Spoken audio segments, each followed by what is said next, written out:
back to drum sampling. This is part 2, and in this part I'm going to be showing you how to sample drums to create your own drum packs and instruments. So what we're going to do is go through this region that has a variety of drum samples on it. Let's turn it down a bit. And I'm going to slice out different drum kits manually to create our own. Later on I will show you the fast way of doing it, which is like an automatic way, but right now I'm just going to stick with the manual way. So what I'm going to do is use my scissors and go through and manually cut out where I can see transients, so the raises in the waveform. The waveform will show us if it's a kick, snare, hi-hat, so forth. So we've got a few there from this drum. Create a new track just to create separation, it's easier visually.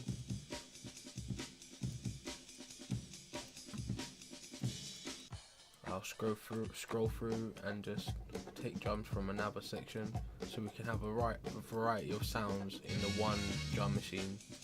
This will be good later, it will save you making more and more drum machines. So grab one more, I think. Okay, go to the right to the end. Alright, it sounds like nice sounds there.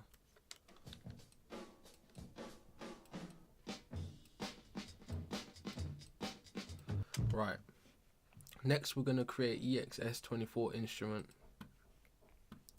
We're going to go to edit, drag down our sounds that we've sliced out, just so they're on a separate track and easier to identify. Click the one track to highlight them all, then we're going to drag and drop them into EXS24. So, boop. There we go, continuous regions. That's going to allow for the keys to stay on the same, basically the same run, so they're going to be next to each other rather than spread out across the keyboard. We're going to highlight them all, create a new group. We're going to go to our groups and we're going to change poly to 1. This will just make sure that only one sample plays at a time when you hit a key. So we're going to save that instrument now. It's drums 1. Oh, we got another one. So drums 1R. You can always refer back to this instrument later on here. A good thing to do is also save it and then save as, so we'll have that preset inside of our EXS24. Drums 1R.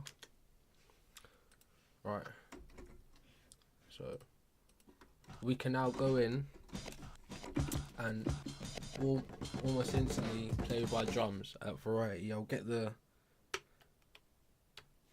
on screen up if I can. So yeah, we'll probably, yeah, somewhere around here. Alright, so now we've got our drums loaded into our machine, we can also go into EXS24 and play with the synthesizer settings, the LFO and the tuning to allow us to really modify our drums. We'll use a filter maybe.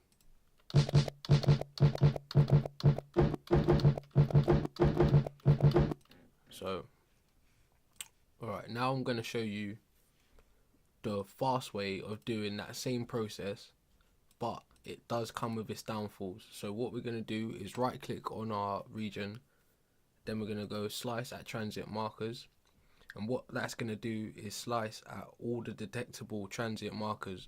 So it doesn't necessarily mean it's going to be on beat or at the start of the instrument or the end of the instrument, it will just be whatever transient Logic detects. So once that's done, what we're going to do is make a selection again, holding shift, make a random selection, right click on our regions. What's happened there is that I've selected too many, so we'll try and make the selection smaller as the slices are much finer. So zoom in. I'm gonna right click to convert to new sampler, and what this is going to do is just shortcut past creating an EXS24 instrument ourselves, and it's going to automatically map where the key should be, as you can see there. So the problem with this is when you go to play your keys, sometimes it's not going to hit bang on the marker. So we're going to open up the editor and we're going to go in, and for instance we're going to select where our transient should start and it should end. So if I wanted that to incorporate a bit of the next bit of the sample, I could easily do that just by dragging it across. Oh. So we'll save it like that for now. Now when you exit, it's going to ask you to save the instrument. You definitely have to do this, because if you don't go back into the editor and then exit to save it, Logic will forget the sample patch was ever made. That's because you did it the automatic way, and the sample usually has a lot more than 32 bars worth of sample. So that should be saved in the same fashion. We'll save this as drums R2. So yeah, that's the automatic drums, and this is the manual drums. You can also go in and use the enveloper, delay, sustain, release, LFO to your comfort, basically, to make it sound the way you want it to sound. But that's that, drum sampling part 2.